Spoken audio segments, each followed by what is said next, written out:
I didn't scream when I found out. That's the part people never understand. They think betrayal is loud, explosive, that it shatters glass and leaves bodies in its wake. But the real kind, the kind that rewrites your life from the inside out, is quiet. It settles in your chest like cold ash, and it stays there. I found out 3 weeks before my wedding. Not from him, not from her. From a charge on his credit card. A boutique hotel downtown 2 nights. Champagne service. Spa package. It wasn't the charge itself. It was the timing. He told me he was in Denver for a client emergency.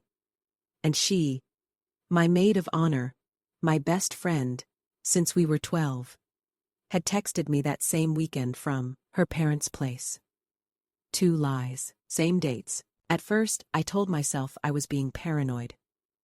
Weddings do that to you. They stretch your nerves thin, make shadows look like threats. But doubt, once it finds a crack, doesn't leave. It grows. I didn't confront him. I didn't call her. I did something far more dangerous. I stayed quiet. Because something inside me, something colder, sharper, already knew, and it wanted proof.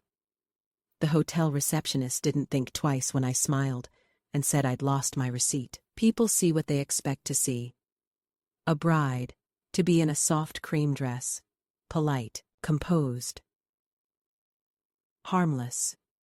She printed everything. 2 names on the reservation, his and hers. I remember staring at the page, not feeling anything at first. Just reading it again and again. Then I noticed the details.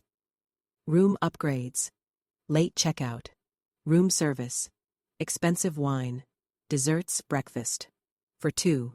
Not a mistake, not a lapse. A weekend, a choice. I went home and made tea. That's what I remember. Most clearly. The absurd normalcy of it. The kettle humming, the steam curling into the air like nothing had changed. But everything had. I didn't cry. Not yet. Instead, I opened my laptop. And I started building something. If you've never been betrayed by someone you trusted with your entire life, you don't understand how thorough you become. How precise. How patient. I didn't want confrontation. I wanted certainty. And certainty requires evidence. It started with his phone. He was careless, not in obvious ways. He deleted messages, locked his screen. But he reused passwords, old habits from years together. Within an hour, I had access to his cloud backup. And there it was, threads he thought were gone. Conversations that didn't just confirm the affair. They mapped it when it started. How often, what they said about me. That was the worst part. Not the sex, not the lies. The way they spoke about me like I was already gone. Like I was an obstacle. A temporary inconvenience. She's too emotional. She's not stable lately. I think she suspects something. We need to be careful until after the wedding. After the wedding, I stared at that line for a long time, because that's when I understood. This wasn't just betrayal, it was a plan. The next layer was her. She was smarter, more careful, but not perfect. No one is. Her email was cleaner, but her bank account wasn't transfers. Small at first, then larger. Gifts, technically. He'd been funding her designer purchases. Trips, a lease on an apartment. She told me she couldn't afford. I followed every transaction, every timestamp, every connection. And then I found the final piece.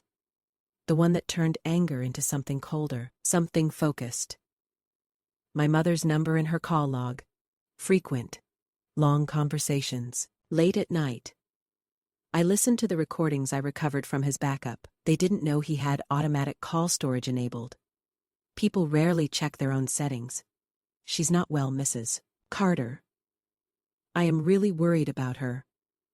She's been having mood swings. I don't think she's ready for marriage. My best friend, telling my family I was unstable, positioning herself as the calm, reliable one.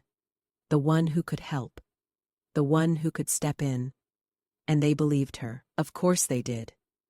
She'd spent years earning that trust, standing beside me, supporting me, becoming indispensable. I stopped the recording halfway through, because by then, I understood everything. They weren't just sleeping together, they were replacing me. The wedding was canceled a week later. Not by me, by my parents, concerned. Gentle, firm, it's for the best. You need time. We love you. I nodded, played my part, broke down just enough to make it believable, let them guide me away from my own life. And all the while, I kept building. If you are enjoying this story of revenge, please like, share, and subscribe. It will help spread our vengeance narratives. It almost fell apart once. That's the truth. Revenge isn't clean. It's fragile. He came home early one night. I was at the dining table. His laptop open, copying files to an encrypted drive. For a split second, everything froze. His voice from the doorway. "What are you doing?" I turned slowly, smiled, lifted the laptop slightly. Looking at venues habit, I guess. He watched me. Too closely. For too long. Then he stepped forward, reached past me. Closed the laptop. "Maybe you should stop." His hand brushed mine. Warm, familiar, a stranger's touch. I nodded, lowered my eyes. Let him think he'd seen something. Let him dismiss it. That night, I moved everything. Redundant backups, encrypted folders. Dead meant switches tied to timed releases. If anything happened to me, everything would surface. After that, I stopped taking risks, because I wasn't just gathering proof anymore. I was building a moment. A year passed. That's how long it took. They got married 6 months after the canceled wedding. A small ceremony. Tasteful, elegant, exactly what she would have planned. I wasn't invited. Of course not. From a distance, their life looked perfect. Photos, events, social circles. She had everything she wanted. My place, my future, my name slowly fading from the narrative. And I let it happen. Because timing is everything. The invitation arrived 2 weeks before the anniversary gala. Heavy cardstock. Gold lettering, their names intertwined. A celebration of love, of resilience, of a story rewritten. I smiled when I read it, because they'd chosen the stage for me. The night of the gala, I didn't go. I didn't need to. At exactly 8:17 p.m., the first messages went out. Simultaneously, to his business partners, her social circle, my parents, the press contact I'd quietly cultivated. Each package identical. Clean. Undeniable. Hotel records. Time. Stamped texts. Financial transfers. Call recordings. A timeline that couldn't be argued with. And at the center of it, a single document titled, "Before the Wedding." Inside, everything laid out in order, from the first message to the night they decided I had to be removed. Jordan felt it first as confusion. A vibration in his pocket. Another, then a third. He glanced at his phone mid-conversation. Smiled politely. Excused himself. The smile didn't last. Email. Subject lines. Unread messages stacking. Names he recognized. People who didn't reach out casually. His chest tightened. Then he opened the first attachment, and everything unraveled. Across the room, she laughed. Holding a glass of champagne, perfect posture, perfect smile. She didn't see it yet.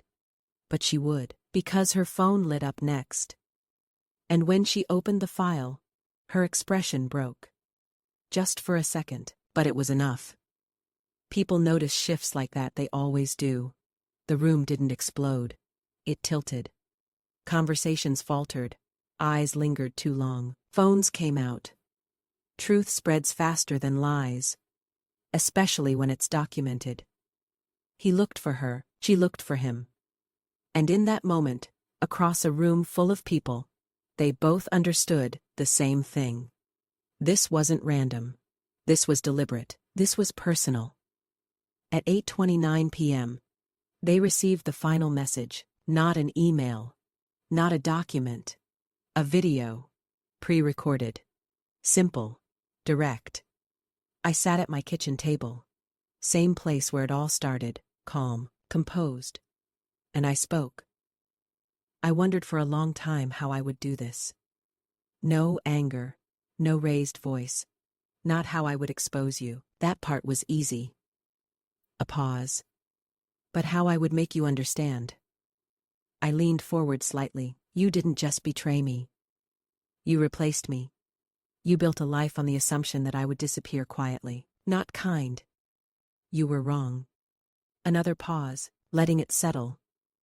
I heard what you said about me. To my family. About me being unstable. A slight tilt of the head. You were right about one thing. I did change. Silence. I became someone who finishes things. Then the final line, the one I knew they'd recognize. We just have to be careful until after the wedding. I let the words hang. I was. And then the screen went black. I didn't watch the aftermath. Not in real time. I didn't need to. The next morning, I made coffee. Saturday by the window. Watched the city wake up. My phone buzzed occasionally. Messages, missed calls, news alerts. I ignored most of them. Because the point was never destruction. It was truth. Weeks later, I heard fragments. Business deals falling through. Invitations rescinded. Whispers replacing admiration. Their perfect life didn't explode. It eroded. Slowly, publicly. Exactly the way they'd dismantled mine. But I wasn't there to see it. I had already left.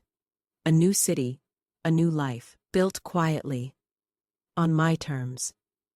No grand announcements, no curated image. Just peace. Real peace. The kind that doesn't need witnesses. Sometimes, late at night, I think about that version of me, the one sitting at the kitchen table, holding that first piece of paper. I don't feel anger anymore. Just clarity, because in the end, they didn't take my life. They revealed it, and I rebuilt something better from the truth they tried to bury. And that, more than anything, was the real revenge.